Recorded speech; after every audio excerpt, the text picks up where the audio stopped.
Welcome everyone at a new episode of the Pure Gospel on the Flat Earth. My name is Jouke Elsinga and today we will talk about Christmas. And the question that lies before us is, should Christ be brought back into Christmas or should we get rid of Christmas altogether? Well, just recently I discovered a video in which a pastor wants to argue that Christmas should be about Christ again and that Santa is fake and that Jesus is real.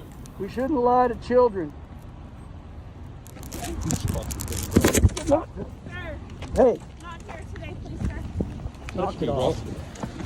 Get away from my stuff. Get away from my stuff. Jerk off. Mr. Grinch, you really are a hero. No, it's already, you gotta know the truth, buddy. There is Learn no about such Jesus, thing brother. as Santa Claus. Christmas, not Jesus. That's right. This is about Jesus. There is no Santa Claus.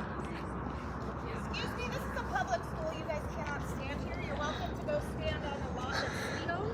Actually, we're on a public sidewalk, man. This is legal. This is our school sidewalk. This our is school a public sidewalk, public right of way. Okay, well, I will let the police deal with it then. Okay. They'll educate you. There's no such thing as Santa Claus, kids. Christmas is about Jesus. Oh, I need you out of here. That is so terrible. It's terrible to tell the truth.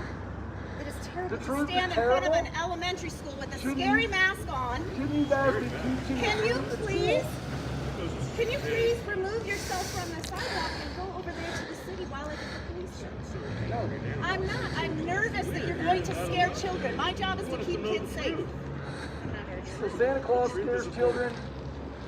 The Grinch scares children. I don't think so. You're threatening children, No, we're not. The only person threatening is you. You're threatening us. This threat.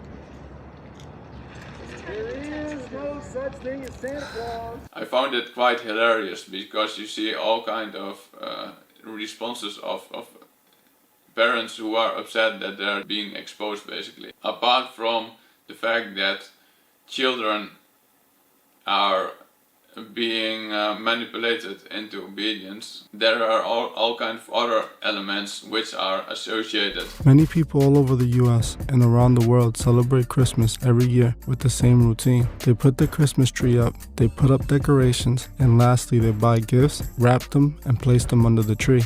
Every year millions, if not billions of people participate in the same very routine without ever asking why. Why are they doing all of this and what is the purpose? If Christmas is about Jesus' birthday, then what does that have to do with Christmas trees, wrapping up gifts, and Santa Claus? Our Christmas traditions show no signs of honoring Jesus Christ's birthday. The reason for this is because Jesus was not born on Christmas Day. No one is 100% sure when Jesus was actually born because it doesn't say in the Bible. But some believe that biblical texts point to Jesus actually being born sometime in September, not December. Nowhere in the Bible does it say Jesus was born on Christmas Day. So why do we celebrate Christmas if it's not about Jesus' birthday? And more importantly, why did they lie to us? Well, like we see often on this channel, the truth is always far more sinister. The reason we have been lied to our entire lives is to trick us and manipulate us into participating in pagan festivals. Just like they did with Halloween, those who run this world have chosen to lie to the masses and convince them to participate in pagan traditions. Christmas is truly a pagan festival called Saturnalia. And just like Christmas is to us now, it was the most important and anticipated festival of the year to the Romans.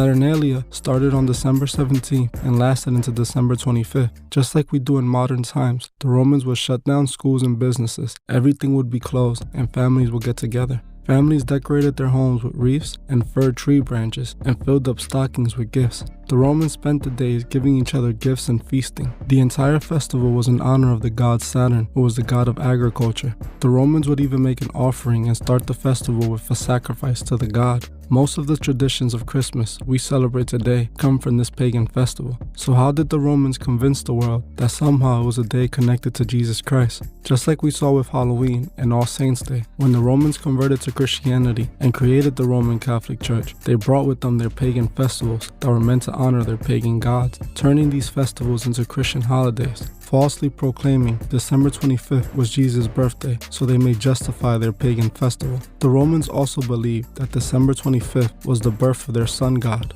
Pope Julius, who was part of the Roman Catholic Church, declared Jesus was born on December 25th to be able to continue their pagan festivals with no one raising any question. In all reality, Christmas is just another pagan festival that has been secretly incorporated into our yearly tradition to continue to worship pagan gods. Let's take a look at what Christ himself actually has to say about traditions of man in general. So the Pharisees and teachers of the law asked Jesus, "Why don't your disciples live according to the tradition of the elders instead of eating their food with defiled hands?"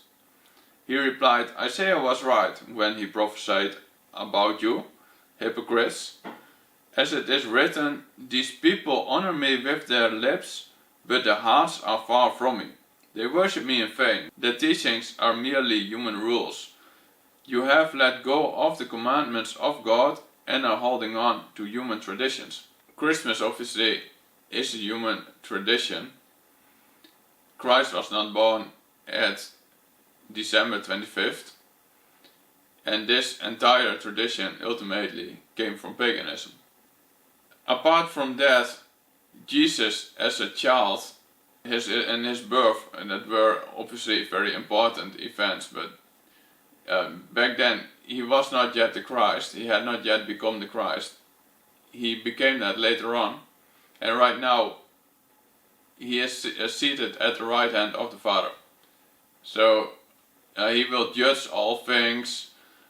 Reconciliation and restoration has only been enabled by him, and he will be the king of the kingdom, basically, to the glory of the Most High, the only true God, the Father, during the kingdom.